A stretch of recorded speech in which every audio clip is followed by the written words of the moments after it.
کہتے ہیں ایک بادشاہ تھا، وہ کسی پہ خوش ہو گیا تو اس نے اس کو کہا کہ تم میرے محل میں داخل ہو جاؤ اور شام تک جو میرے محل سے تم اکٹھا کر سکتے ہو تم اس کو جو ہے وہ اپنے لیے لے کے جا سکتے ہو۔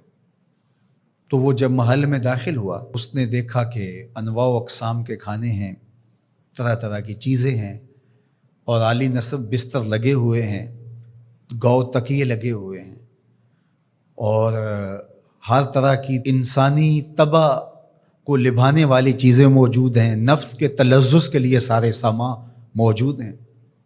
تو وہ گیا اور اس نے انواع و اقسام کے کھانے کھائے اور کھانے کھا کے اور مختلف وہاں انواع و اقسام کے مشروبات پیے اور ایک گاؤ تکیے سے ٹیک لگا کے ان نظاروں کو دیکھنے لگا۔ ایسی مستی چڑھی کہ آنکھ لگ گئی۔ اچانک اس کو دربان نے اٹھایا اور کہا کہ تیرے جانے کا وقت ہو گیا ہے۔ اب جب وہ واپس نکل رہا تھا تو حسرت سے روتے ہوئے جا رہا تھا کہ میں نے عیش و عشرت میں یہ وقت گزار دیا، کچھ نیند میں گزار دیا، اور جب وہ گزر رہا تھا تو قیمتی ہیرے، لال موتی، پکھراج کیا راستے میں بکھرے پڑے تھے۔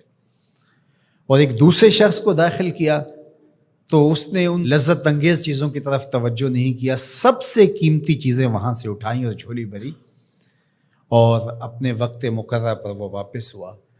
تو اس دنیا کے محل میں ہم داخل ہوئے ہیں، ایک دروازے سے دوسرے دروازے سے نکلنا ہے۔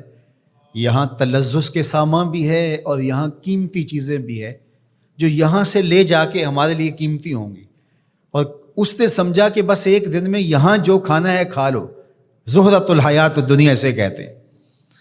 اور دوسرے نے کہا کہ یہاں تو بھوک کاٹ کے جیسے بھی تو میں جہاں جا رہا ہوں تو یہاں سے جتنی قیمتی چیزیں اٹھائی جا سکیں اس کو اٹھا کے وہاں کے لیے لے جاؤں۔ اب اس دنیا کے محلے میں اترے ہیں، یہاں سے عیش و عشرت کر کے جب اچانک موت کا فرشتہ کہے گا تیرا وقت ختم ہو گیا، آ جا، اور پھر خالی ہاتھ ہوگا، پاس کچھ بھی نہیں ہوگا، دامن بھی خالی ہوگا۔ اتنا کچھ تھا، ایک سبحان اللہ کا ہی اتنا وزن تھا کہ میزان بھر جاتا ہے، الحمدللہ کا ہی اتنا وزن ہے کہ زمین و آسمان کے درمیان جو جگہیں ہیں اس کی جزا سے بھر جائیں۔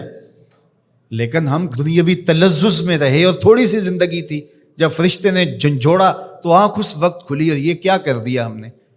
لیکن جو اللہ کے بندے ہیں وہ کہتے ہیں کہ یہ تو آخرت کو جمع کرنے کی کھیتی ہے، یہاں جتنا کچھ جمع کر لیں۔ اصل یہاں سے کیا اٹھا سکتے ہیں، ہر شخص کا اپنا انتخاب ہے کہ وہ کیا اٹھائے گا۔